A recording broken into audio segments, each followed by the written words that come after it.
자, 94페이지 가보도록 하겠습니다. 자, 14번부터 가보면 되겠죠? 참고로 학원 내에서는 취식이 금지니까. 예. 13번 안 했어요. 13번도 있나? 13번 밑에 있구나. 예, 빨대로 해서 마스크 벗지 않고 쪽쪽 빨아 드시면 됩니다, 나중에. 자, 13번. 가원의 공통적으로 사용된 설명 방법이라고 있습니다. 이런 가에는 어떤 설명 방법이 쓰이고 있냐면 내한적인 사람과 외한적인 사람의 차이점을 들어서 설명하는 대조가 쓰이고 있죠? 예, 대조가 쓰이고 있고. 그다음 남은 단어는 뭐가 나오고 있어요?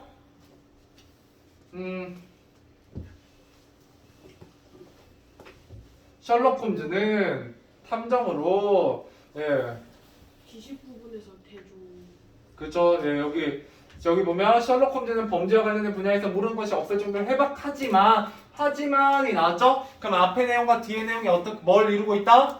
반대 내용을 이루고 있다. 차이점을 들어 설명하고 있다라는 거죠? 대조입니다. 정답은 4번이 되겠네요. 그죠? 이렇게 보시면 될 것 같고요. 자, 그 다음에 넘어가서 14번입니다. 가문당과 남문당에 대한 설명으로 알맞은 것은 입니다. 자, 가문당에서 외향적인 사람이 내향적인 사람보다 더 강한 이유, 더 강하다라는 걸 얘기하고 있나요? 아니요. 네, 그러진 않아요. 어떤 우열을 가릴 수 없다라는 얘기를 하고 있습니다. 2번, 가문당은 외향적인 사람보다 내향적인 사람의 장점이 많다. 아니죠. 우열을 가리지 말자고요.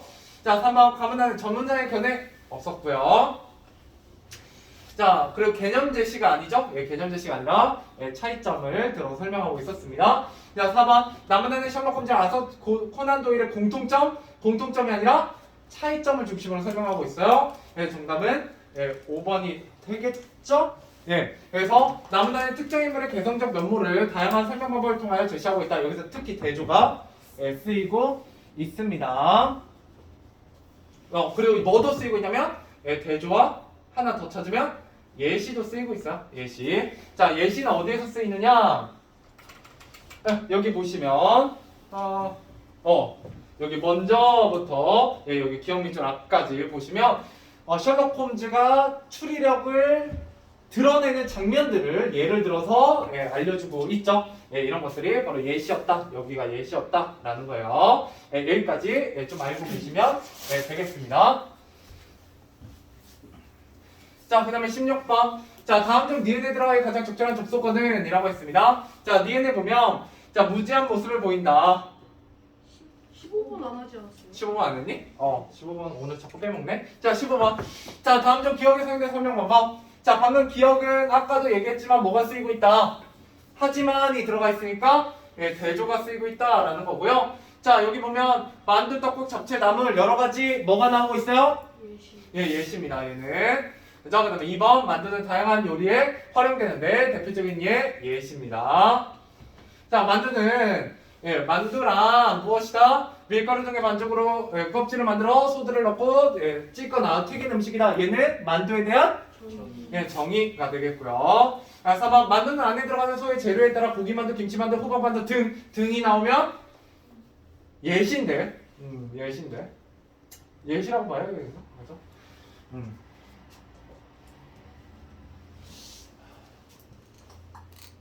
예시로 볼 수도 있고요. 그죠? 소의 재료에 따라라는 기준을 가지고 나누고 있죠? 어떤 기준을 가지고 나누는 거 부분이기도 합니다. 근데 뭐 상관없고요. 어차피 대조 아니니까. 정답은 5번이 되겠죠? 중국에서는 공을 들이지만 한국에서는 소를 중요하게 여긴다. 이렇게 보시면 되겠죠? 그래서 중국의 만두와 한국의 만두의 차이점을 들어 설명하는 대조가 되겠습니다. 정답은 5번. 자, 그다음에 16번입니다. 자, 니은에 들어갈 가장 적절한 접속어는 뭐예요? 또한 어렵구나. 자, 무지한 모습은 보인다. 자, 그 어떤 분야, 그 외의 분야가 바로 뭐 어떤 분야들이요? 문학이나 철학, 천문학과 관련된 지식이에요. 자, 이 그 외의 분야에 바로 뭐가 돼요? 얘가 구체적인 예시가 됩니다. 그래서 정답은 5번이 되겠네요. 여기도 예시요. 됐죠? 자, 앞에 페이지로 넘어가셔서 머리카락 먼저 가보도록 하죠. 9번, 10번, 11번, 12번. 자, 문제 풀어보세요. 9번, 10번, 11번, 12번. 그러고 나서 간지럼을 그냥 제가 같이 할게요. 그래서 빨리 푸시는 분은 1번부터 7번까지도 마저 풀어보시고요. 아니신 분들은 일단 9, 10, 11, 12만 93페이지 먼저 풀어보세요.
자, 가보도록 하죠. 일단 9, 10, 11, 12 네 문제 먼저 가고요. 그 다음에 1번부터 7번까지는 그냥 제가 쭉 해설 할 거니까 그냥 따라오세요. 왜냐면 그 부분을 안 들으신 분들이 조금 제대로 못 들으신 분들이 조금 있어서 그냥 일단 같이 갈 거니까 그 부분은 그러고 나면 이제 다음 주에는 처음으로 돌아가서 복습을 할 예정입니다. 자, 9번 가보도록 할게요. 자, 이와 같은 글을 쓰는 방법을 알맞지 않은 것이라고 했습니다. 이와 같은 글 지금 우리가 대단원 2단원에서 어떤 글들을 만나보고 있냐면 설명 방법을 쓰는 설명문을 만나고 있습니다. 설명문의 키워드가 뭐예요? 바로 뭐예요? 읽는 독자로 하여금 뭐를 전달하려고 한다? 정보. 그죠? 여기에 보시면은 정보를 전달을 한다. 그죠? 그럴 때는 하나의 주제에 맞는 통일성 있는 글을 써야죠. 하나의 주제 당연하고요. 독자 이해를 돕기 위해 쉽고 간결한 문장. 그죠? 정보를 전달하기 위해서는 쉽고 간결한 문장을 써야 됩니다. 처음, 중간, 끝 구조. 그죠? 처음 부분에는 독자의 흥미를 유발하는 질문 같은 걸 던지면 좋고요. 그냥 앞으로 나올 내용을 소개하는 그런 글 부분이 되겠고, 끝 부분에서는 앞에서 나왔던 내용을 요약 정리하는 그런 부분이 되겠더라라는 얘기 했었습니다. 자, 그 다음에 5번에 보시면 다양한 설명과 활용 맞고요. 근데 뭐가 틀렸냐면 함축이라는 말이 틀렸죠? 함축이라는 키워드는 어디서 등장한다? 요거는 시에서 등장합니다. 압축적이다. 평소에 사전적 의미와 다른 의미로 쓰인다 라는 말이에요. 정답은 5번이 되겠습니다. 그 다음에 책 채우는 부분은 나중에 정말 많이 안 되신 분들은 보강을 할 거예요. 지금 다음 주 시간표가 나왔거든요. 선생님들은 이제 미리 보고 있는데 제가 좀 널널합니다. 7시 반 이후에. 그래서 보강을 하기가 되게 좋아요. 그래서 하기 힘드신 분들은 저와 함께 할 수 있으니까 채워오세요. 웬만하면 제가 기회를 드리는 거니까. 근데 이렇게 하면 가끔 남으려고 하는 사람들이 있던데. 일단 자기가 해오시고 정 안 되면 같이 해드리도록 하겠습니다. 자, 10번입니다. 기억을 다음과 같이 수정했을 때 얻을 수 있는 효과를 알맞은 것은 입니다. 자, 기억 제목이잖아요. 제목은 왜 바꿉니까? 그 제목이 두 가지가 안 되기 때문이죠. 하나는 읽는 독자의 흥미를 유발하지 않고요. 두 번째는 그 제목이 이 글의 주제를 제대로 전달하지 못하기 때문이에요. 그죠? 그래서 반대로 보면 이렇게 제목을 바꿨다는 건 이게 글의 중심 내용을 잘 드러내기 때문입니다. 그죠? 여기에 흥미와 관련된 내용은 없죠? 그래서 두 가지 때문에 바꾸는 거다. 하나는 흥미 유발, 또 하나는 중심 내용을 잘 담고 있는 제목을 쓰기 위함이다 라고 보시면 되겠습니다. 정답은 1번이고요. 자, 11번입니다. 이 글에서 사용된 설명법은 오르드 그릇이요. 머리카락이었죠? 자, 머리카락에 분석이 있었어요? 없었어요? 있었죠? 어디에? 남은단에 있었습니다. 모 표피, 모 수질, 모 피질, 모 표피, 모 수질 이렇게 세 가지. 자, 그다음 머리카락이 나빠지는 원인. 인과의 방법 있었죠? 다문단에 있었고요. 자, 그 다음에 대조의 방법으로 머리카락을 잘 관리하는 습관. 자, 머리카락을 잘 관리하는 습관을 얘기할 때는 뭐가 쓰였냐면 대조가 아니라 예시와 인과를 통해서 설명하고 있었죠. 그 다음에 머리카락이 상한다는 것의 의미, 정의의 방법. 이거는 어디 있니? 남은단 남은단. 그러네요. 남은단 마지막 줄에 있네요. 고마워요. 자, 그 다음에 예시의 방법은 머리카락에 좋은 음식과 머리카락 잘 관리하는 습관. 그죠? 예시. 이거는 라문단에 있죠? 라문단. 라문단. 그럼 이렇게 많아? 네, 그러네요. A, B, D, E가 되겠습니다. 얘들만 기억하시면 이 본문에 대한 내용은 끝이긴 해요. 이것들이 나옵니다. 이것들이 시험에. 자, 그 다음에 고쳐쓰기에 대한 문제 나오게 됩니다. 여러분, 이걸 통해서 이 단어 머리카락 부분에서는 시험에 큰 포인트가 크게 두 가지다라는 걸 알 수가 있죠. 하나는 설명 방법에 대한 문제 하나고요. 또 하나는 고쳐쓰기에 대한 문제 하나입니다. 이 두 가지만 공부하시면 돼요. 이 단어는. 자, 그래서 글의 통일성을 높이기 위해 가의 마지막 문장에 지금부터 이 고민을 해결하기 위해 머리숱을 풍성하게 만드는 방법을 알아보도록 하자라고 붙인다. 이상하죠? 머리숱이 풍성해지자라는 건 아니잖아. 건강한 머릿결을 유지하자라는 거였고요. 2번 예상 독자가 단어의 의미를 잘 알 수 있도록 다문화에 접촉하면을 건드리면으로 바꾸자. 세 번째 줄을 보면 다문화네. 그래서 뜨거운 물이나 바람 등과 자주 건드리면 말 돼요? 안 돼요? 안 되죠? 안 되고요. 말이 안 돼요. 3번 여러분들 혹시 기억해요? 고쳐쓰기 두 개 단어 바꾼다고 했는데 하나는 지지를 유지로, 또 하나는 관리를 처리를 관리였나? 처리를 관리였네요. 처리를 관리로. 그죠? 이렇게 두 개만 나옵니다. 시험에. 다른 거 나오면 틀려요. 다른 거 나오면. 자, 그다음 3번. 글의 논리적 흐름을 고려하여 다문단과 마문단의 순서를 바꾼다. 여러분, 마문단은 글의 끝부분이에요. 마음대로 바꾸면 안 돼요. 여기를 바꾸면 안 되고요. 물론 문장 순서 바꾸는 게 있긴 있었습니다만 여긴 아니에요. 그 다음에 4번. 처리하는을 관리하는으로. 그죠? 정답은 4번이 되겠네요. 이렇게 나온다고요?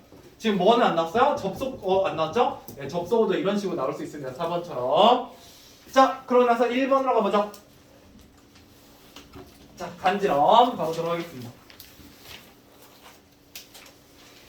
자, 이와 같은 글을 읽는 방법으로 가장 거리가 먼 것은 이라고 했네요. 자, 1번을 보시면 글의 중심 내용을 파악하며 읽는다. 자, 당연히 이와 같은 글도 무슨 글이겠다? 여러분, 뭐 배우고 있어요? 대단히 이 단어에서 그저 설명만 배우고 있어요. 무조건. 항상 본문이 제시되고 나서 첫 번째 문제로는 이와 같은 글의 특성, 관례에 대한 얘기가 시험 문제로 정말 잘 출제가 됩니다. 중학교 때는. 자, 그랬을 때 중심 내용을 당연히 파악해야죠. 정보를 파악해야 되고요. 설명문은 객관적이다, 주관적이다? 객관적. 객관적이야. 정보를 다루는 글이기 때문에 사실 객관적인 글입니다. 객관성. 3번 글에 사용된 설명방법 당연하고요. 우리 이거 배우고 있어요. 4번 글에 사용된 설명방법의 효과와 적절성. 예, 당연히 맞는 얘기고요. 그 다음에 5번 경험이라는 키워드가 틀렸죠? 경험은 어떤 글이 경험을 쓴 글이에요? 수필에 대한 설명이죠? 예, 수필에 대한 설명입니다. 이건 예, 설명문하고 거리가 멀다. 자, 2번으로 가보도록 하겠습니다. 자, 가문에 대한 설명으로 알맞은 것은 이라고 했네요. 자, 가문안에 보시면 글의 처음 부분이고요. 예, 질문을 통해서 예, 독자들의 흥미를 유발하고 있고, 예, 그 다음에 뭐 특별한 건 없네. 자, 그래서 간지럼 연구의 의의에 대해 언급하고 있다. 이거는 끝부분에서 나와요. 끝부분에서 이 글은 처음 부분인데, 그 다음에 예측 불가능한 간지럼의 관계에 대해 체계적으로 설명하고 있다. 이거는 중간 부분이죠. 아직 그런 내용 아직 안 나왔어요. 이 글을 소개하고 있죠. 어떤 내용에 대해서 얘기할지, 간지럼에 대해서 얘기할 것이다 이렇게 얘기할 거고요. 그 다음에 가려움을 느끼게 된 이유와 간지럼을 타게 된 이유를 인과의 방법으로 설명하고 있다. 이것도 다문단이 되겠죠? 다문단. 그죠? 예. 그 다음에 4번 외부자에 의한 가려움과 웃음이 나는 간지럼의 차이를 대조의 방법으로 예, 설명하고 있다. 이거는 뭐 나에서 예, 다문단 뭐 이런 거 되겠고요. 자, 5번 간지럼의 자극만으로 사람이 웃는 것과 관련된 궁금증을 제시하며, 그래서 궁금증을 제시하며 설명 대상을 뭐 하고 있다? 소개하고 있죠? 여러분 소개라는 파트는 글의 어느 부분에 해당된다? 처음 부분에 해당돼요. 알죠? 예, 처음 부분의 키워드가 두 가지라고요. 하나는 흥미, 유발하는 거고, 또 하나는 앞으로 나올 내용을 소개하는 게 바로 처음 부분의 특징이다 라는 거예요. 정답은 5번이 되겠네요. 그래서 넘어가보자. 자, 3번, 4번 가보도록 할게요. 자, 설명문에 사용된 거. 자, 기준에 따라 몇 개로. 자, 여러분 기준에 따라 나누는 건 뭐라고 부르냐면, 아까도 했는데 기준에 따라 구분입니다. 알겠죠? 그럼 구분은 어디에 있어요? 2번에 쓰이죠? 가려움과 간지럼을 구분하고 있다. 예. 뭐 이거는 예, 되게 쉬운 부분이에요. 항상 고정해서 나옵니다. 구분은 딱 한 번밖에 안 나와요. 우리 교과서에. 예, 그렇기 때문에 남은 단위 쓰인다라고만 알고 계시면 예, 되겠고요. 그 다음에 4번. 다음에 내용이 들어갈 위치로 알맞은 것은, 자, 과거에 있는 가려움을 통각의 일종으로 여겼습니다. 통각의 세계가 약하면 가려움이 발생하는 생각해왔죠. 하지만 최근 통각이 약하다고 해서 가려움을 느끼는 것이 아니라 가려움을 느끼는 신경이 따로 있다는 사실이 드러났습니다. 자, 과거에는 이런 얘기가 들어가야 되니까 라문단 뒤. 라문단 뒤에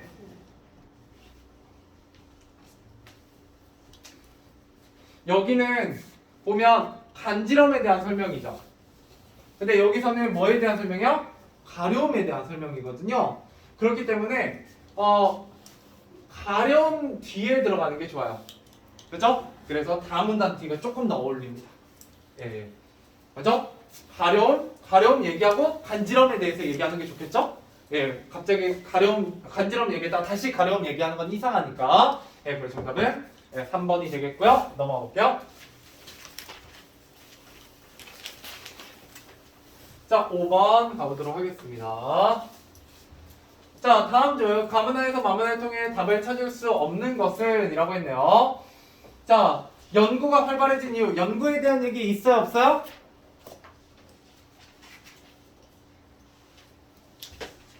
있죠? 어디에? 제일 끝부분에. 그죠? 왜 연구가 활발하다? 예, 이게 간지럼의 운동과 지각의 통합 과정을 밝혀낼 수 있는 좋은 사례이기 때문이다 라고 제일 마지막 줄에, 이 글의 제일 마지막 줄에 써 있었어요. 자, 2번. 내가 나를 간지럴 때 웃음이 나지 않는 이유.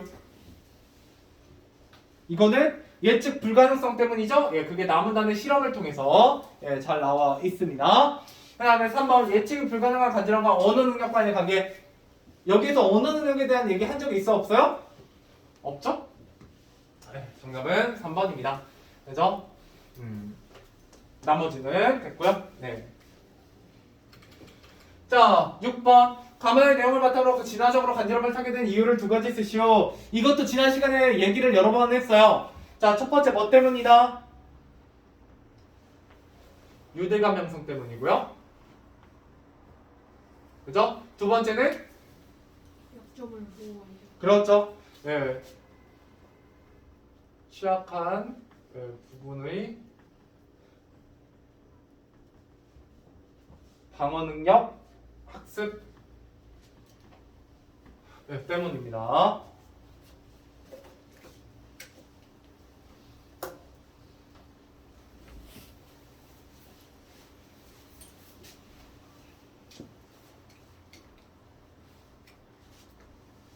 됐죠? 7번입니다. 자, 기억에 사용된 설명방법에 사용된 거 기억해 보시면 똑같이 간지르는 작용인데 왜 내가 할 때는 웃음이 나지 않을까요? 네, 결론부터 말하자면 내가 간지르는 것을 예측할 수 있기 때문입니다. why와 때문이다. 예.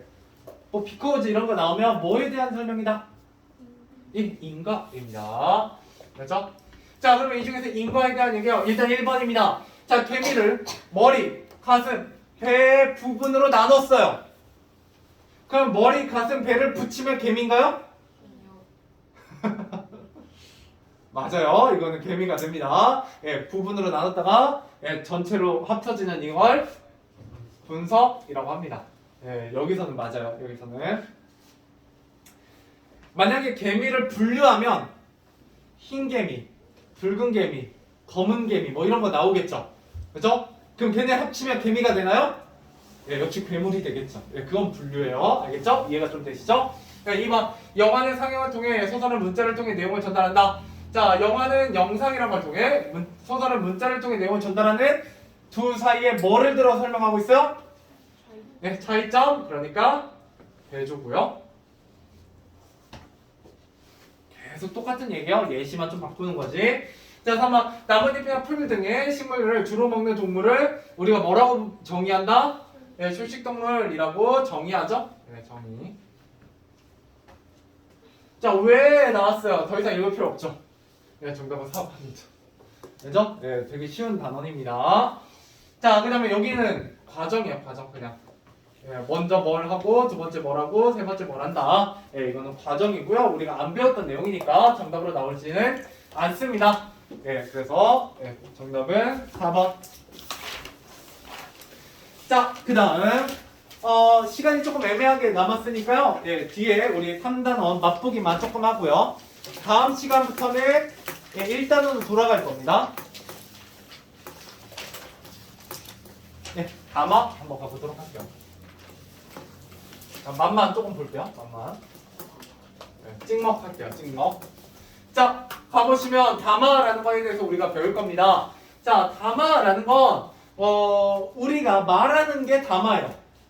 그런데 이 말이라는 게 의미가 굉장히 달라지더라라는 거예요. 예를 들어, 자, 지금 제가 열심히 수업을 하고 있는데 이 시간에 만약 학생이 들어와요. 문을 갑자기 착각 열고 들어오죠. 제가 그 학생한테 웃으면서 아유 일찍 왔네 라고 했어요. 그러면 이제 그 아이가 하하 그쵸 너무 일찍 왔죠? 막 이런 거 하면 어때요? 약간 분위기가 이상해질 수 있죠. 그죠? 왜요? 제가 일찍 왔네 라고 얘기했지만 그거는 무슨 의미요? 비꼬는 의미잖아요. 그죠? 너 왜 이렇게 늦게 왔냐? 라고 물어보는 의미가 되죠. 아니면 예를 들어 이런 것도 있어요. 어떻게 왔어? 라고 물어볼 수도 있죠. 예. 어떻게 왔어? 라고 물어봤을 때 예, 버스 타고 왔어요. 뭐 이런 식으로 대답할 수 있죠. 근데 예를 들어 제가 생일 파티를 열어요. 그러면 아무도 안 오겠죠. 근데 어떤 애가 왔어요. 그럼 물어보는 어떻게 왔어? 예, 이렇게 얘기하면 그죠? 네가 불러서 왔지? 이렇게 얘기할 수도 있고요. 반대로 예, 제가 막 굉장히 인싸라서 생일 파티에 다 초대를 했는데 다른 한 아이를 초대를 안 했어요. 근데 그 아이가 눈치 없이 온 거죠. 그죠? 그러면 제가 물어보겠죠. 어떻게 왔어? 그러면 철수가 알려줬어 라고 얘기를 하는 거죠. 그죠? 자, 어때요? 분명히 같은 말인데도 의미가 같다 다르다? 다르다라는 거죠. 그거에 대해서 배우는 단원이 바로 담아 단원입니다. 이 단원 꽤 재밌고요. 생각보다 어렵지 않은 되게 쉬운 단원이에요. 그러면 대체 이 말이라는 게 같은 말이라도 의미가 달라지는 이유가 있을 텐데 그 이유가 바로 뭐냐면 맥락입니다. 이 맥락이 달라짐에 따라서 같은 말도 의미가 달라져요. 한 번만 더 얘기를 해보자. 자, 이 맥락에는 시간과 공간이 있는데 예를 들어 시간으로 좀 예시를 들면 이런 거죠. 여러분들이 친구 집에 놀러 갔어요. 예. 그랬는데 한 밤 11시가 됐는데도 여러분이 친구 집에 계속 있다고 해봅시다. 그럼 어머니가 그 친구 어머니가 갑자기 과일을 깎아서 들어오시면서 이렇게 얘기하겠죠. 아, 우리 철수는 집에서 부모님이 안 찾으시나 봐 라고 얘기했어요. 자, 그러면 이제 뭐 해야 돼요? 빨리 나가란 얘기죠. 빨리 꺼져라. 예, 이제 우리 집 잘 거다 뭐 이런 얘기 아니겠습니까? 예, 근데 이제 친구한테 빨리 가 이렇게 할 수 없으니까 이제 그런 식으로 얘기하는 거죠. 자, 그런데 만약에 그게 아니라 실제로 허락을 받고 온 거라면 그런 의미가 아니게 되겠죠. 그죠? 집에 전화를 좀 드려라. 예, 걱정하시니까 전화 드려라 뭐 이런 의미가 될 수도 있어요. 그래서 시간에 따라서 혹은 공간에 따라서 이렇게 의미가 달라지기도 합니다. 여러분들이 나중에 이제 살면서 이런 경우도 있어요. 뭐가 있을까? 재밌는 게 사회문화적. 네, 사회문화적 가치 중에 여기에 공동체의 가치, 역사적 가치, 세대, 지역, 문화 이런 것들이 있는데 문화에 관련된 것도 있습니다. 여러분들 우리나라 사람들이 가장 많이 사용하는 말 중에 하나가 바로 뭔지 아세요? 죽겠다랑 아니긴 한데 예, 우리라는 말을 되게 많이 사용해요. 우리 집에 가자. 우리 엄마 쉬어. 예, 영어로 번역하면 어떻게 돼요? 아우어 맘 그러면 큰일 나죠? 예, 어머니가 굉장히 대모가 되세요. 예, 여러 명을 낳으신 분이 돼버리고요. 예, 보통 영어로 번역하면 어떻게 번역해요? 마이 맘이 되죠. 그죠? 그래서 영어 하는 사람들이 우리나라에 와서 가장 놀라는 게 우리라는 말을 너무 많이 써서 그래요. 우리 집에 가자. 너랑 내랑 그 공동명이었는지 그죠? 예, 그런 의미가 아닌데 보통 우리는요 우리나라에서 친근감을 나타내요. 그래서 친한 사이에서는 우리라는 말을 되게 많이 사용합니다. 그래서 우리 학교 가자, 우리 학교 막 이렇게 얘기하기도 하고요. 좀 친근감이 있으면. 예, 근데 좀 딱딱한 사이면 그렇게 얘기 안 해요. 저희 어머니이십니다. 이렇게 설명하죠. 어떤 느낌인지 알겠죠? 예, 갑자기 확 거리감이 느껴지잖아요. 또 있어요. 이모라는 말이 또 있죠. 예, 식당 가면요 주문할 때 이모라고 하는데 고모라고는 안 해요. 그죠? 예, 이런 것도 일종의 문화입니다. 이런 거에 대해서 3단원에서 배워보도록 하겠습니다. 고생하셨어요.